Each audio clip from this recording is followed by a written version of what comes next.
All right, guys. So tonight we're going to discuss divorce. If I was to ask everybody in this room to raise your hands if you have some experience with divorce, whether it be personal, whether it be affiliation, friends, family, I think everybody here would be surprised at how many hands would actually be raised.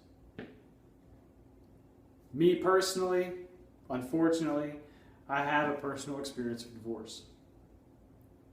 Now, many people associate divorce with something that's tragic, a situation in their life that they never want to experience again. If I was to ask each and every one of you to give me one word to describe divorce, I think almost every single one of those would be in a negative connotation. Well, what we're going to discuss today over the next few minutes are 3 points.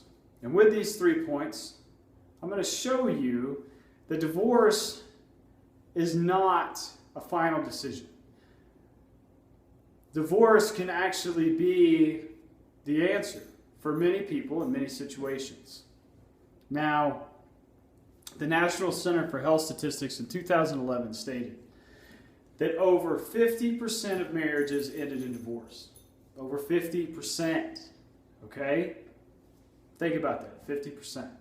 So more people get divorced than actually stay married. Now, what are the reasons for divorce? We're going to cover that point. Who is affected by divorce? We're going to cover that as well. And we're also going to look at religious reference, Bible reference of divorce, marriage, and why that should be even considered in this speech. Why is that even relevant? So, who is affected by divorce?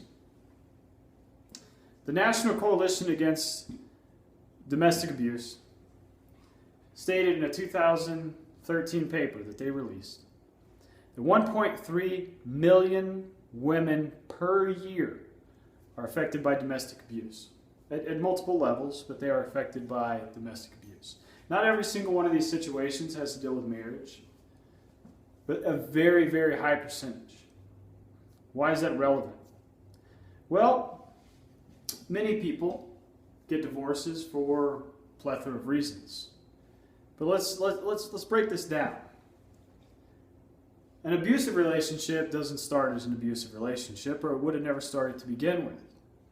Relationships start off of a basis of trust. A marriage starts off with that basis of trust, emotion, whatever attracts two people together. It's never abuse. So over a period of time, that relationship establishes whatever it is that causes abuse to eventually come into that relationship. 1.3 million women a year. That's 1.3 million relationships. So, what I'm trying to establish with this fact is that many people get into relationships for, like I said, a plethora of reasons. And with this, 1.3 million people made the wrong choice. Divorce would have prevented that statistic from being so high. They could have gotten away from this relationship. They could have separated themselves to protect their children. In this paper, it also states that boys are twice as likely to abuse their spouse or significant other in an intimate relationship if they witnessed abuse as a child. It's another person who's affected by an abusive relationship. It's another person who can be affected by a relationship that is maintained instead of using a divorce, a separation, to take something that obviously is not right, separate it out, and give that child an opportunity when they're older to be a good person, to not put them in a situation that they have no control of. Separate. Give that child a chance. It's 50% higher. for that child, for that boy to abuse when he gets older? What are the reasons for divorce? A book written by Alan Hawkins and Tamara Jackwell, 2011, titled, "Should I Keep Trying to Work It Out?" In this book, they polled a large quantity of people. And with these people, within this poll, they established reasons, a percentage of a specific reason or series of reasons on why they had a divorce. And with this, most people would think that the percentage of each individual reason would equal 100%. 20% being here, 10% being here, 30% being here. Well, in reality, as I was reading through this, that percentage is way over 100. How does that work out?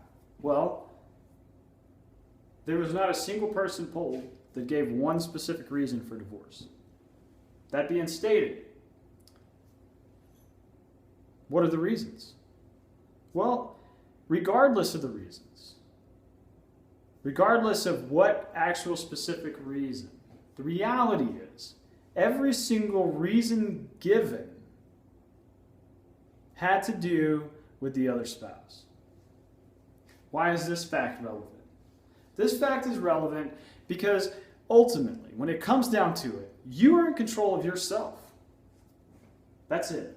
You can't control your spouse as much as you would love to change their mind, as much as you would love to control how they feel and how they act and make them realize what they're doing is wrong. You're not in control of that. You are in control of you. And when you realize this and you admit this, you will come to the understanding what is in your control and what is out of your control. Many people fight it. Many people don't admit it. And because of this reason, they cause themselves to be in a relationship, to be unhappy when they can get a divorce. They can find the person that understands them. They can be happy. Now, my last point. In the Bible, it actually states, Noah actually stated, that if a man wants to divorce his wife, he provides her with a paper stating the divorce, and they can be divorced. Why would that be in the Bible at all? If this was not something that was meant to be allowed, was meant as a possibility. Now, believe me, I completely understand marriage is a unity between a couple. But think about society, think about people in general. We are not perfect people. If we were perfect people, we would make the right decisions every time.